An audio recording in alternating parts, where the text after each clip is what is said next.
കാണികളെ ആവേശത്തിലാഴ്ത്തുന്ന ഒരു മത്സരമാണ് വഞ്ചിപ്പാട്ട്. വളരെ ആവേശപൂർവം ആണ് വഞ്ചിപ്പാട്ട് മത്സരം.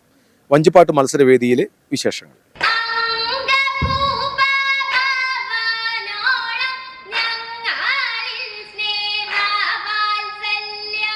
ഭക്തിയും ആവേശവും കാണികൾക്ക് പകർന്നു നൽകി വഞ്ചിപ്പാട്ട് മത്സരം. ബദനി കോൺവെന്റ് ഗേൾസ് സ്കൂളിലെ 10ാം നമ്പർ വേദിയിൽ നടന്ന മത്സരം വള്ളംകളിയുടെ പ്രതീതി സൃഷ്ടിച്ചു. ഹൈസ്കൂൾ ഹയർ സെക്കൻഡറി വിഭാഗത്തിലാണ് വഞ്ചിപ്പാട്ട് മത്സരം നടന്നത്. പങ്കെടുത്ത ഭൂരിഭാഗം ടീമുകളും അവതരണ മികവ് കൊണ്ട് ശ്രദ്ധ നേടി. ആറന്മുള, കുട്ടനാടൻ എന്നീ 2 ശൈലികളിലാണ് വഞ്ചിപ്പാട്ട് മത്സരം നടന്നത്. കുട്ടനാടൻ ശൈലി ഇടിത്താളവും ആറന്മുള ശൈലി ഭക്തിസാന്ദ്രവുമാണ്. 2 ശൈലികളിലെയും പാട്ട് നദോന്നത വൃത്തത്തിലാണ് ചിട്ടപ്പെടുത്തിയിട്ടുള്ളത്. ഭൂരിഭാഗം ടീമുകളും ആറന്മുള ശൈലിയിലാണ് അവതരിപ്പിച്ചത്.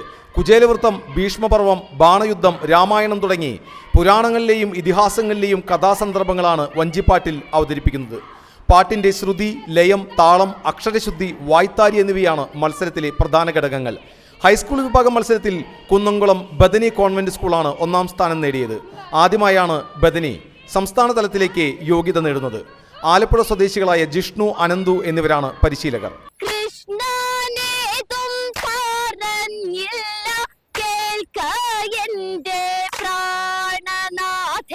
ഹയർ സെക്കൻഡറി വിഭാഗത്തിൽ അന്നനാട് യൂണിയൻ ഹയർ സെക്കൻഡറി സ്കൂളാണ് 1ാം സ്ഥാനം നേടിയത്.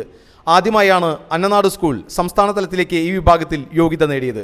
ചാലക്കുടി സ്വദേശി വിനയനാണ് പരിശീലകൻ.